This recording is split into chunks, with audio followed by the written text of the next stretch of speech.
Hello, welcome to the James Cooley Show. I'm your host, Dr. James J.C. Cooley, and wow, I hope everybody had a wonderful, wonderful weekend and holiday, of course, and your long, long holiday weekend. And I hope everybody is ready for an absolutely fantastic show today because we got a young man that's going to tell us about a lot of things that interest me. I mean, especially when it comes to boxing and a lot of ways how the boxing community, I'm talking about the boxers themselves, sometimes do not take care of their finances, invest right, and understand a lot of things about, one of these days you're not going to be boxing and you have to be financially secured. And there are ways to do those things during the time that your career is going on. And he called this show Protect Yourself at All Times. Just like when you're in the boxing ring, you have to protect yourself. But before we get started with this, I have to always bring on my absolutely wonderful executive producer, co-host, Dr. Michelle Denise Cooley. How are you doing today, Doc? I'm doing fine, James. How are you? I am doing absolutely wonderful. Feel kind of relaxed after that vacation last week. Oh, yeah, we'll definitely be talking about that later this week. But, this guest, one thing I love about the shows, we have guests that educate us on things that we maybe not think about. We maybe be familiar with the subject, but when you dive deep a little into it, we're like, oh, I didn't know that. I didn't know that. Oh, I didn't even think about that. But unless you're part of that world, then you won't know. So that's what I love about this show is the guests that educate us and just enlighten us about certain things that the audience and the public is not aware of. Wow. And so I'm that's why I'm excited about this and our audience, whether whichever platform you're watching this on, was it E360 television, was it YouTube, was it LinkedIn, was it Twitter, over 25 other live streaming networks. You can be part of this conversation just by going to the comments. Ask this great guest any questions that you like, and I promise you, I'll get it on the screen and we'll get you an answer. Michelle, I'm ready to get this thing started because I want to learn, and I want to engage with Mr. Clark. So, first of all, can you tell our viewers and our listeners the title of the show, purpose of the show, and introduce this great guest? Yes, the title of the show again is Protect Yourself at All Times. And the purpose is getting to know Adrian Clark. He's an entrepreneur, agent, sports manager, author, founder, and CEO of Protect Yourselves at All Times. We're going to discuss how professional boxers are among the world's highest paid athletes, and they are among the most athletes likely to suffer financial stress, including bankruptcy during or following the end of their careers, and how they're not protected by unions like professional baseball, basketball, or football. And we'll talk about labor unions and the associated professional sports allow the athletes to band together to protect their rights, health, and contracts, and also discuss how protect yourself at all times fills this void and the need to provide education and guidance to professional boxers to protect themselves financially. So let's talk a little bit about our guest today. Forbes 30 Under 30 sports entrepreneur Adrian Clark is originally from Dallas, Texas. In 2012, he started AC Sports Management LLC, which focused on athlete representation in professional basketball and boxing. In 2016, Clark created the Protect Yourself at All Times initiative, which sole purpose is to educate and inform both amateur and professional boxers on the nature of the boxing industry. He graduated from Texas A&M University, Corpus Christi, with a bachelor's degree in communications. AC Sports Management LLC was acquired by Dallas sports-based sports agency Balangine Group in 2019, and he is currently CEO of Fighters Fight Management. I'm going to learn so much about this amazing guest today. So please welcome to the show, Adrian Clark. How you doing, Mr. Clark? Welcome to the show. Welcome to the show, my Thank friend. you for that warm introduction, and thank you guys for having me on today. I really appreciate it. Man, I'm looking forward to this education that you're going to put out there. But can you tell our audience, our listeners, a little bit about you, where you grew up, um, what helped mold you, and who was some of the role models that shaped you and the person that you are today? Well, born and raised in Dallas, Texas, the east side of Dallas, Texas, southern east side of Dallas, Texas, Pleasant Grove. And my mom and my dad are the rock stars, the heroes, the superheroes in my life. Although they didn't raise me to be in professional boxing or to be a professional boxer, they are really deciding factor in my success, and they're my first investors. My entrepreneurial journey that wasn't planned. It was my parents that were my safety net, my investors, and all of that. So, really admire my parents and the journey they went on to provide for my brother and I. And I would not be here without my parents, literally, from a life standpoint and a financial standpoint. So I got to give all respect to my parents. So the title of the show is Protect Yourself at All Times. I want to play a quick trailer that you sent us so our viewers can kind of see and understand where it all started. Gotcha. This is where it all started. Introducing, fighting out of the red corner, he comes to the ring wearing black with trimmed red, and his professional resume, an impressive one. He is the creator of Protect Yourself at All Times conglomerate, author of the #1 best-selling professional boxer book of all time, according to Book Authority. The writer, director, and executive producer of the short film titled Protect Yourself at All Times, The Beginning. Available on all streaming services in spring 2023. Introducing Forbes Magazine 30 Under 30 Sports Entrepreneur, Mr. Protect Yourself at All Times himself, Adrian A.C. Clark.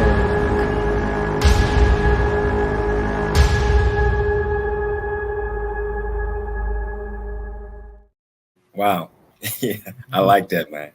So Adrian, was you a boxer as well, or how did you get your understanding of the sport like you do? Well, actually, all started with my brother. My brother actually passed away in 2006, but we spent the 90s fighting each other all the time. And my brother initially introduced me to the sport. And after his passing, I decided to go to Texas A&M in Corpus Christi and finish college. But I found a boxing gym, or a boxing gym found me. Michelle, your office is open. It's called the Neighborhood Center. And from there, that's how the boxing journey began. I was an amateur boxer and wasn't a very good boxer. I don't want to lie and say that I was a good boxer. I started too late. I was 21 years old, and it was a struggle for me, but it wasn't for me to become a professional boxer or world champion. It was really to introduce me to the sport that I was eventually going to get into, the business side of things, and bring a change to. But I got in the ring before, but wasn't very good. So I was knocked into the business side of things, and here I am. Wow. So I've been in the ring a couple of times myself, and I know boxing was not my forte. Yes. I don't like to get beat on. Right. So Adrian, if you had to, what would be one adjective that best describe who you are and why? Adjective. Ooh, we mad at me at Texas A&M. This adjective describes who I am. I would either go with resilient, if that's an adjective that I can use. I don't know if that's an adjective, I believe. Resilient would be probably the best word that I would use to describe me, either resilient or relentless. One of those two words would be best to describe me, because once I set my mind to something, anything that's worth something is very difficult. So I just keep going towards it, and then my relentlessness, man, it's incredible to just keep fighting through something or keep going regardless of what roadblocks or hurdles are there. So either resilience or relentlessness, if not both. Oh yeah, I mean we need both of those in life in order to be successful. Right. So what is it about boxing that led you to just focus on boxing and focus on the athletes? I'm talking about the boxers, amateur and professional, that you felt that they need help and I got to be the one to step up and help them out. Once you get into this business, you really see from the start it's not associated, so it's really the wild wild west, and the individuals that get the short end of the stick, it's not the promoters, it's not the managers or the matchmakers, it's the fighters, the guys that actually run this sport to keep it going as long as it's been. The fighters are the ones that get the short end of the stick based off of how the contracts are written up or how the percentages are mandated by someone, or it's not a system. It's just people saying, oh, it's mandatory that you pay this to a manager or this to a trainer. You can only be around that stuff for so long and not see that it's wrong, for one, and then not want to do something about it. And boxing has been around for about a decade, and I know I'm not the first person to get into this business and see the contracts, to see the hard percentages, to see guys retire from the sport with nothing. I'm not the first one to get in and see that, man, this is messed up. But I'm the first one to say, you know what, this is messed up, and I'm going to do something about it, and actively work towards doing something about it. Thus, giving you protect yourself at all times. But I got in it at 20. I was 23 years old when I graduated college and got into the business of boxing. And around 24, 25 is when I was really honing in on I have to do something to change this. And here we are. Wow. So you got off into it rather early. Yes. And what are some of the boxers or some of the organizations you have worked with to bring attention and awareness to the boxers that they can get educated through what you're trying to teach them? One thing I learned is, boxing is way older than me. The sport has been around for quite some time.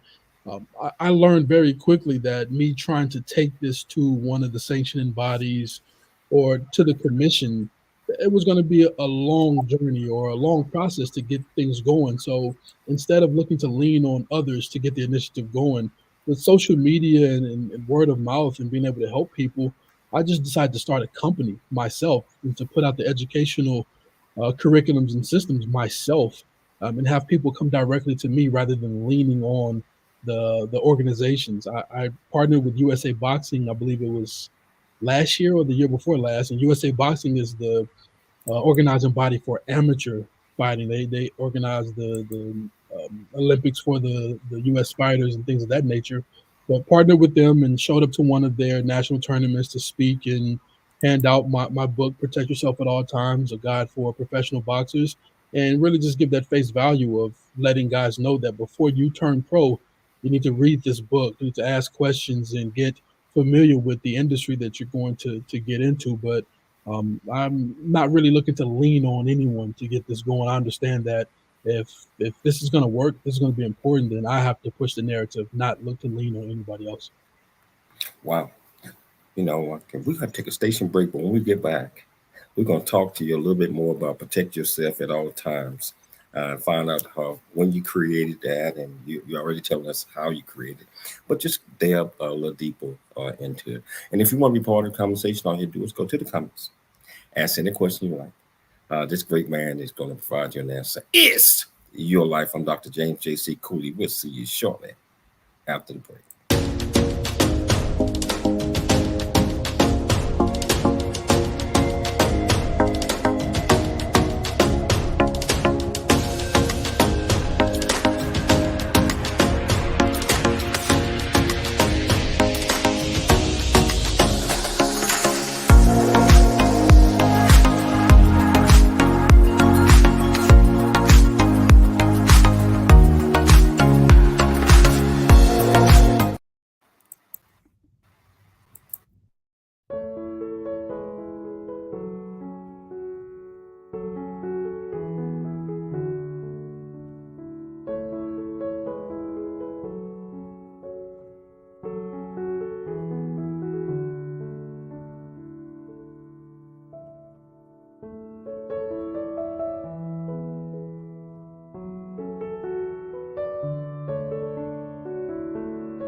Really get a chance to know who you are. And once you know who you are, you truly know who you are, love who you are. Love who you are. You're a masterpiece. Love who you are. Love who you were born to be. Love me some me. That's what I'm talking about. When you leave high school, you gotta know today or tomorrow, hopefully today, what your plans are. Hopefully, there is no bad decision unless there is no plan.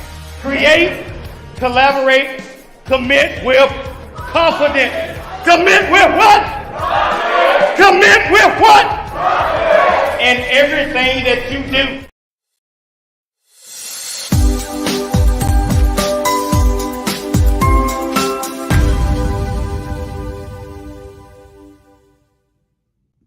Hello, welcome back to the James Cooley Show. It's Your Life, and I got my guest here, Adrian Clark, telling us a little bit about educating fighters, boxers, on some of the things that they need to be thinking about and doing, just especially when you retire, because I think he is right. Out of all of the athletes, for the pay scale, a lot of boxers, they retire and they don't manage their money right, and they go bankrupt. So if you want to be part of this conversation, want to join in, just go to the comments and ask them any questions you like, and I promise you I'll get it on. So Aaron, let's talk about protect yourself at all times. And can you tell our viewers and our listeners how you created that, the process of how you did it, and how is it processing that? 2016 was the year that I created Protect Yourself at All Times. And by that time, I was, I think, 5 or 6 years in as a boxing manager. So I was able to see enough of the industry, see enough of the contracts to know what was right and what was wrong, essentially.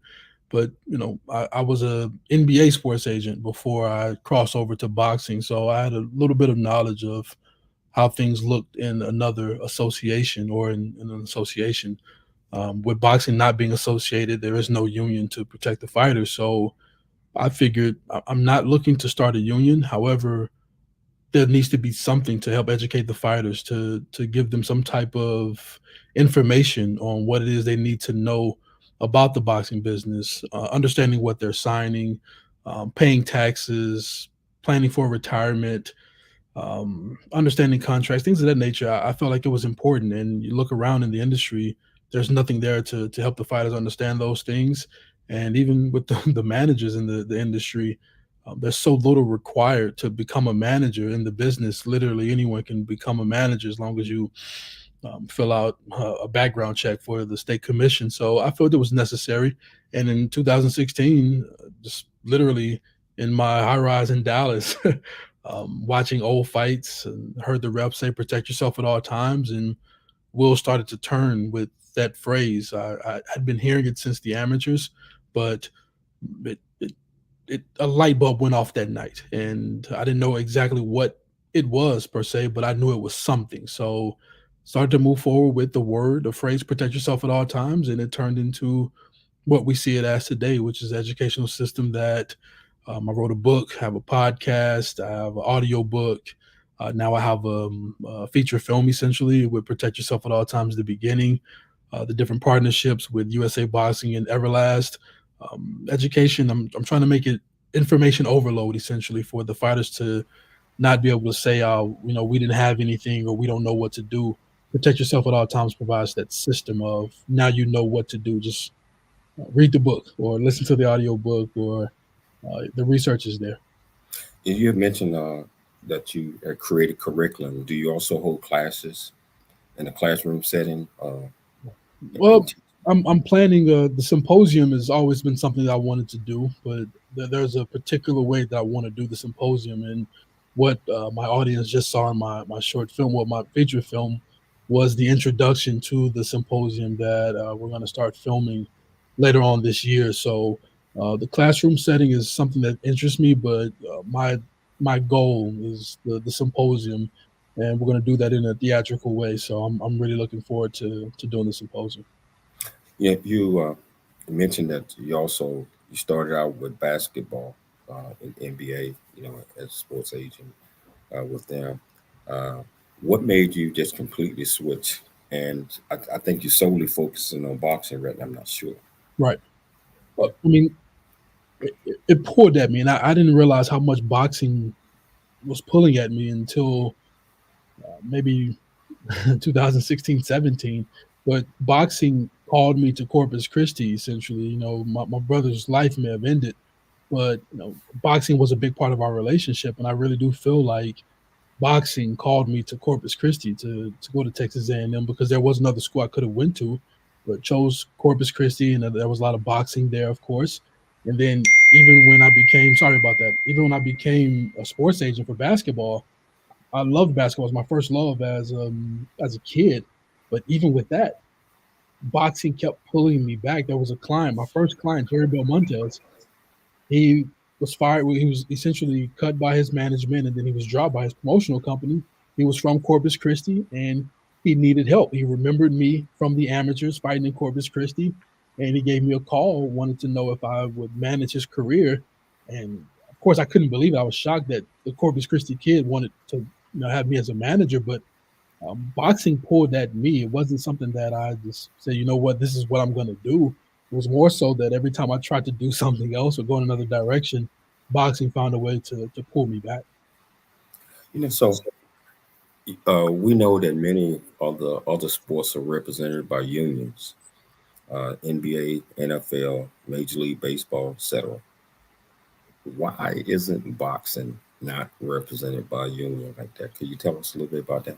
Well, I mean, it's not associated. The NBA is the National Basketball Association. That's the association. So it's hard to have a union. It's almost impossible to have a union if there's nothing to counter with an association. So with the PAs, the Players Associations, and those other sports, they have an association to counter. So if the NBA tries to mandate something, then the NBPA, the National Basketball Players Association, has the entity to speak for the athletes, essentially. So in boxing, the sport has never been associated. It's just been individual promotional companies doing different shows, but there's no association to essentially have everything under one roof. So with a union for the fighters, it's almost difficult or almost impossible to do that, because there's nothing to counter, essentially. And the fighters have yet to band together. There hasn't been just one leader, one fighter to say, you know what, we're going to hold out, we're going to strike, and we're not going to fight or do anything until we get a union or a council, something to protect us. So, and I get that question all the time about a union. And from my standpoint, I'm not looking to start a union. Protect Yourself at All Times is not a union. If it comes out to be the conversation starter, so to speak, if we can get the conversation going with Protect Yourself at All Times, or a union comes about later on and they call it Protect Yourself at All Times union, then that's something. But for me, what's feasible right now, what's effective right now, is to have the education for the guys and their parents to understand what they're getting into. So what do your organization focus on or do as relate to up and coming boxers or somebody trying to get into the game or trying to figure out whether they want to do that? How can your organization help them out? So let's just say if your son was looking to become a professional boxer, and he was in the amateurs going through the circuit to become a professional boxer, to get the experience to become a professional boxer. You and your wife are very educated. However, you guys don't know about the business side of boxing. The first thing I would advise your son to do is to read the book Protect Yourself at All Times, a guide for professional boxers, because what that book does over 12 chapters or 12 rounds in very concise statements, it shows them or helps them understand that the first thing you need to do is understand that you're a business owner as a professional boxer. You don't work for the promotional company. You don't work for your manager. You are a business entity. Your name is your company, essentially. And then the second thing is for them to understand that the contracts that are put in front of you, you don't automatically have to sign your name under anything that someone is sliding in front of you. You're hiring a manager. So if the manager is coming with his contract, You're going to have to do a lot of fine tooth combing to go through that contract to make sure that it's a 50-50 contract, that you're actually hiring them to do a service to represent your career. Or if you're going to sign with a promoter, that's a little bit more difficult as far as fine tooth combing, but to make sure that you're not signing away your intellectual property, things of that nature. So I would advise your son to read that book and get well educated, well versed on the business side of professional boxing before getting into it, because we have so many examples from Joe Frazier to Joe Louis to a lot of the greats that have either went through financial hardships or bankruptcy or tax issues or just things that we as just regular citizens would assume that these individuals know. How would they know it? The business doesn't teach it to them. The amateur circuit doesn't teach it to them. So protect yourself at all times prepares fighters for the business side of boxing. Wow. So got a question. Got it on the screen. Fire and Life International Ministries. What he's saying is, how can we be part of Mr. Clark projects? I mean, I would love for you guys to. I'm not sure exactly what Fire and Life International does, but sharing the, whether it's the YouTube page or buying a bulk of books to take to a boxing gym that's in your respective community. I do have a bit of content on my YouTube page, Protect Yourself at All Times, that breaks down different scenarios or different videos for the athletes. That would be great for you guys to help in that way. But I'm open to discussion. Send me an email to Adrian at pyaat.org. Would love to have a conversation with you on how you can help in your respective community. Wow. So that is great because I think Mr. Gary Jackson, the one who sent that, Pastor Jackson was a boxer himself. So, and he's out of Dallas, just like we are as well. So we here with you. You still live in Dallas? Yes, sir. I live in Plano. Oh yeah, we live up in Keller. So okay. we still here ourselves. Good deal. I tell you, we're gonna take a station break, but we're gonna come back and we're gonna talk about your book. We're gonna go deep into it, and we're gonna tell our audience and viewers where they can get a copy of it. And if they want to learn about what we're talking about today, I know the book is going to go deep into that to get them a better understanding. So we're going to take a station break. And when we come back, we got a lot more of Mr. Adrian Jackson. So stay tuned. It's Your Life. I'm Dr. James J.C. Cooley. See you shortly.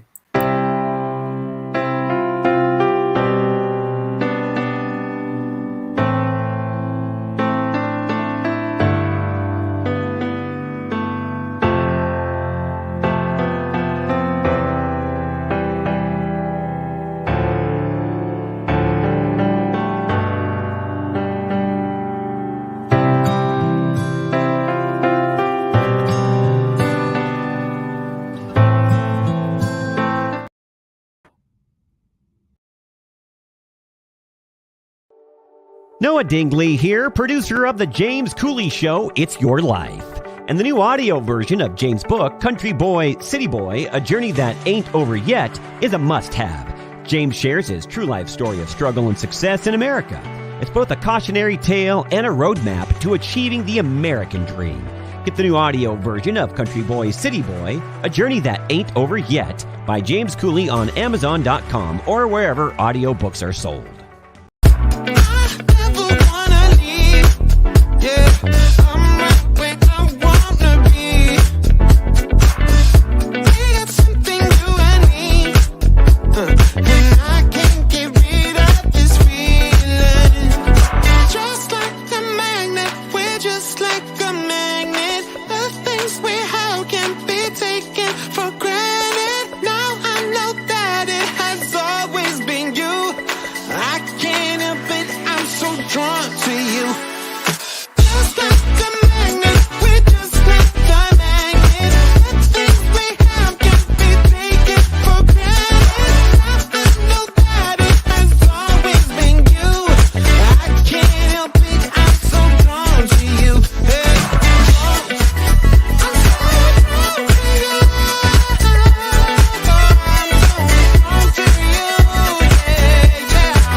Welcome back to the James Cooley Show. It's your life, and just sitting here, just having a nice discussion with Mr. Adrian Clark. And just like I said, I'm learning a whole lot about this because as it relate to boxers uh, and why that they need to have a clear understanding of what they're getting into, and also be able to manage their money, their career, and have the right folks surrounding them. That's most important. Having the right team, right people around you that guide you, that you believe in, that you trust. So if you want to be part of this, you got any questions, all you have to do is go to the comments, ask any question. I promise to get it up. Mr. Clark, now you have written a book on this topic, and you talked about it briefly throughout the conversation. Um, and you also, I guess, through the book, you got a film that's coming out. Can you tell our viewers and our listeners a little bit about both and how both of these were combined? And actually, when is your film coming out? Actually, the film is it premiered on the 30th of March at IPIC Theaters in Fairview, Texas. So I think about 20 minutes north of Dallas, across from the Allen Outlet Malls. We had a really good premiere that had I cut it off with 100 people because I RSVP'd way too many individuals, but definitely sold out. And it's showing two different beginnings: the beginning of my career in the sport of boxing and how it all started for me, but then also it's showing the beginning, kind of behind the scenes, of the Protect Yourself at All Times symposium that we're going to do in the fall. And as far as the book goes, again, it just goes back to one of my favorite songs. One of my favorite songs is by Biggie, Notorious Big, and it's called the 10 Crack Commandments. And he pretty much put kind of like a list of 10 things of what to do or what not to do if you are in the drug game, essentially, for the listeners of his music, which, at that time, majority street guys. So for me, I wanted to put together like a step-by-step booklet for the fighters, for individuals that were getting into the sport, and even with the parents. I'm a dad now. I have a 4-year-old, and he loves baseball. I don't understand much about baseball, so I find myself either watching baseball or reading different books on just the different things of baseball, the business side of things, essentially, to get myself educated on. So that was my aim with both the film and the book, was just to inform and educate the fighters and their families on what this business is and what it could do to you if you do not follow the directions that I'm providing in Protect Yourself at All Times. Where can people get your books? That book, actually, you can find in Barnes and Noble stores. One of my friends actually sent me a video of the book actually been on the shelf at Half Price Books, Amazon, of course. But you type in Protect Yourself at All Times, and it typically comes up. But if you type in Protect Yourself at All Times, a guide for professional boxers, then you'll have a list of places that you can order the book from. Yeah. So what's how do you combine both the book and the movie? I know you're saying there's two different things, but there's a correlation in that brings both of them together. I mean, it's really one and the same. Protect Yourself at All Times. I'm sorry, I thought I turned my phone off. Protect Yourself at All Times is the conglomerate that's educating fighters. So when you hear Protect Yourself at All Times, it goes much further than what the referee may tell you in the ring before the fight actually starts.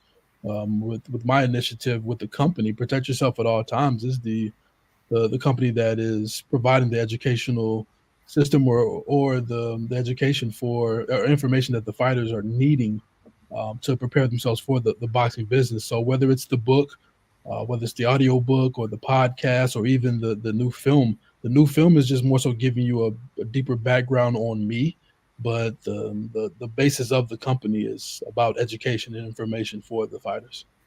How can people watch the film? I mean, is it? So I'm actually there'll be an announcement. Today's Monday. There'll be an announcement on Wednesday on where it's a pretty major company that I'm partnering with.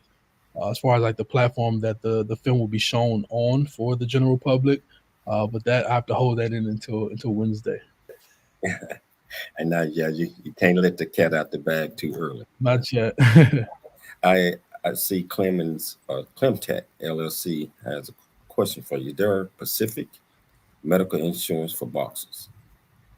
Not that I know of. If there's one that you know of, please let me know, because there's, it's a dangerous sport. It's up there with riding a motorcycle and skydiving, things of that nature. So insurance companies not lining up to insure professional boxers. So none that I know of.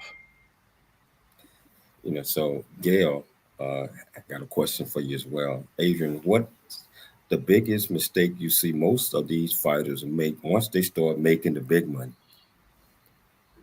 The biggest mistake that I see fighters make, I'll say this: I don't. Most guys that make up the sport of boxing are young guys that are coming from financial hardships, guys that are probably coming from the inner city, or guys that are coming into the country to make a living. So you get a check for $100,000, not thinking of, I have to, or I need to put 70% of this away or 50% of this away. They're not doing that. So the mistake I see most fighters make is Uncle Sam. They don't put that cutaway, that tax cutaway, to pay their taxes. That's the biggest mistake. We can talk about making reckless purchases and things like that. It's going to happen as a professional athlete, but they're not employees, so taxes are not taken from the check of the fighter. So the mistake that's made is you get a check for $100,000 and they think, oh man, this is just all mine, and they don't pay Uncle Sam. And they have 30 fights, and in 30 fights they don't pay Uncle Sam at all. And then once they're retired from the sport, they think they're riding away in the sunset. That's when Uncle Sam and his troops come knocking, and they know they want all that. They need all that back. Whatever it is you spent, whatever it is you don't have, like, we're gonna start garnishing things, or we're gonna start repossessing things or taking things that you bought with our cut of the money. So the biggest mistake is not paying the IRS.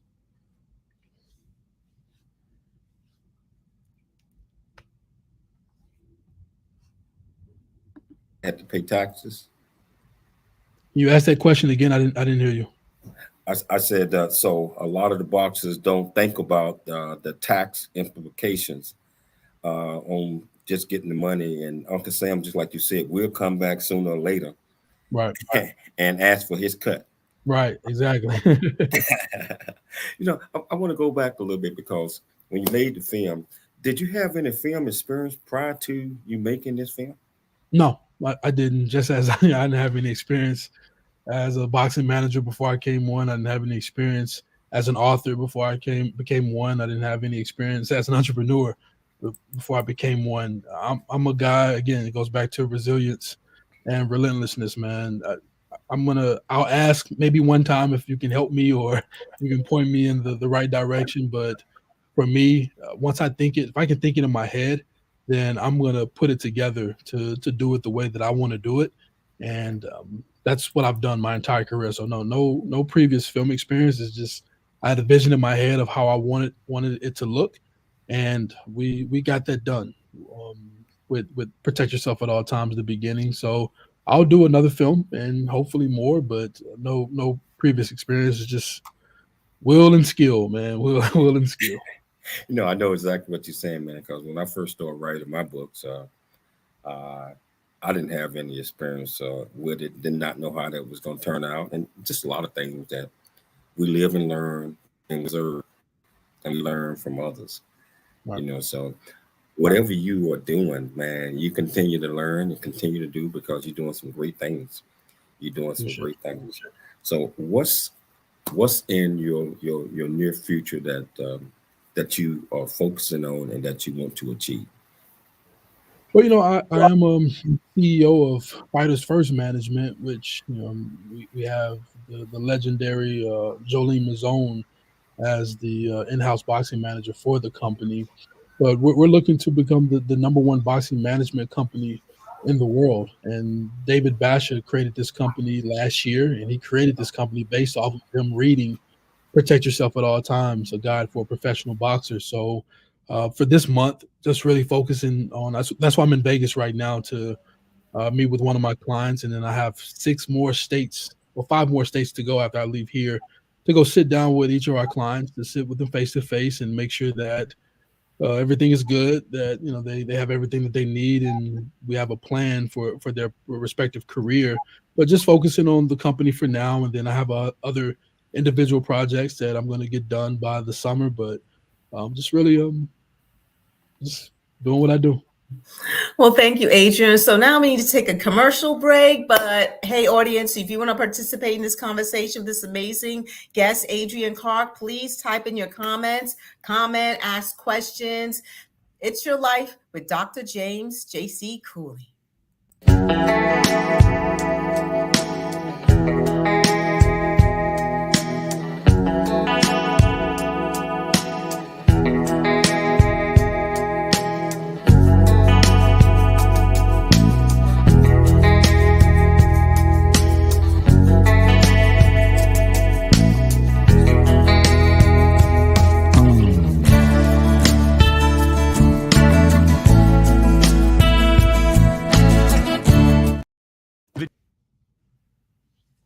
The J.C. Cooley Foundation is a nonprofit organization that was started in October of 2014. The J.C. Cooley Foundation continues to strive to expand its programs and offerings to the youth, young adults, and citizens of our great communities nationwide and overseas. We hope that you'll be able to take part in one or more of the many exciting events that we're offering this year and experience firsthand the pride we take in supporting our cause. It's our mission to equip the youth of today for the challenges of tomorrow, and we rely heavily on the generosity of individuals and business owners for support. Without the assistance of community-minded individuals just like you, we wouldn't be able to serve our youth each year. We ask that you make a commitment to support our annual appeal by making a cash donation. This year's goal is $50,000. Your generosity will assist us in making a difference in the lives of the youth in our community.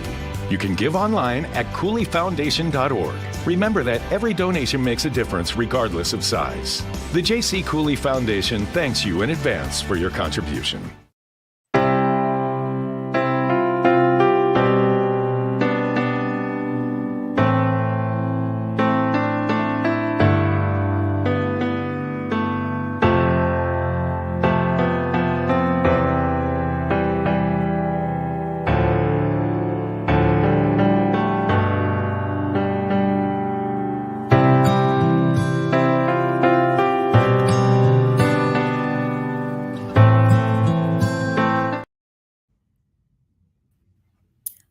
Welcome back to It's Your Life with Dr. James J.C. Cooley. I'm Michelle Cooley and our amazing guest, Adrian Clark.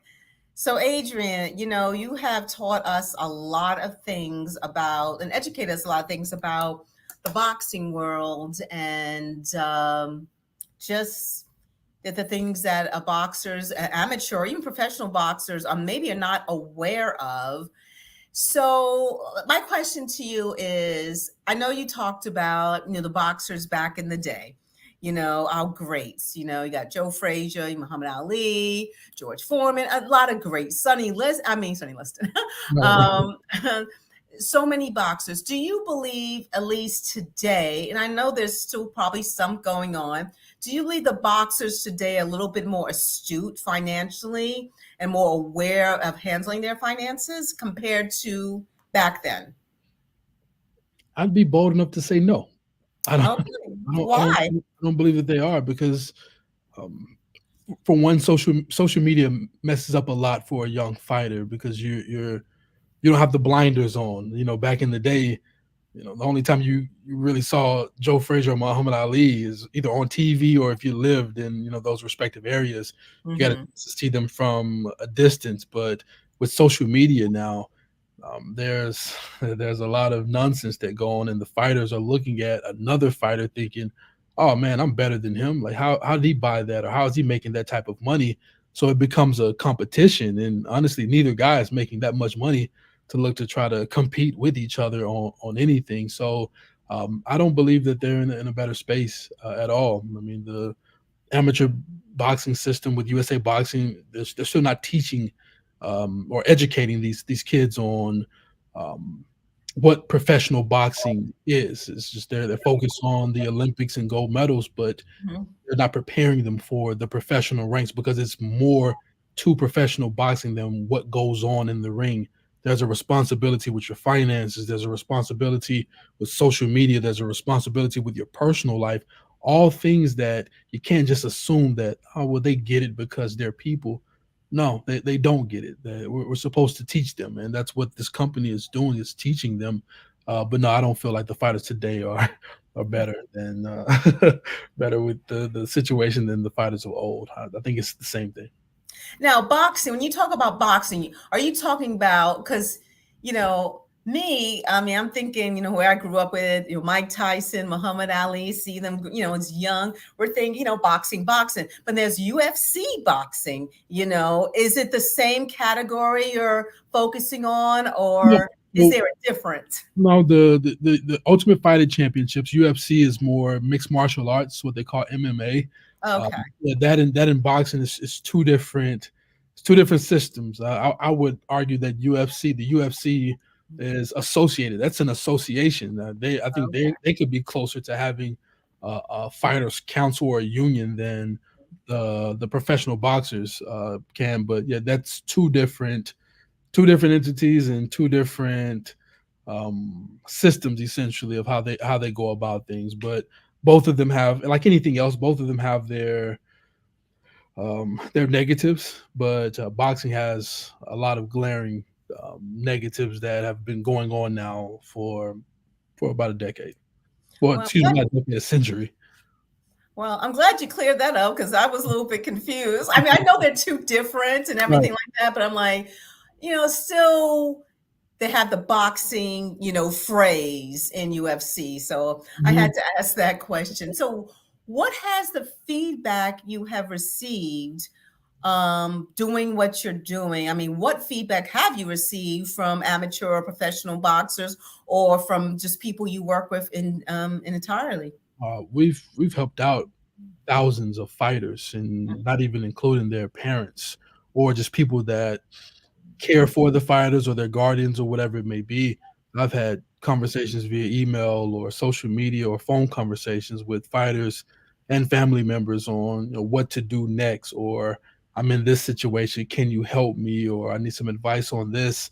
It's been a lot over the years, but it's something that never gets old, because again, this is why I started the company. I understand that it's getting more difficult now because the emails and the messages are picking up of people needing help, just needing some type of guidance.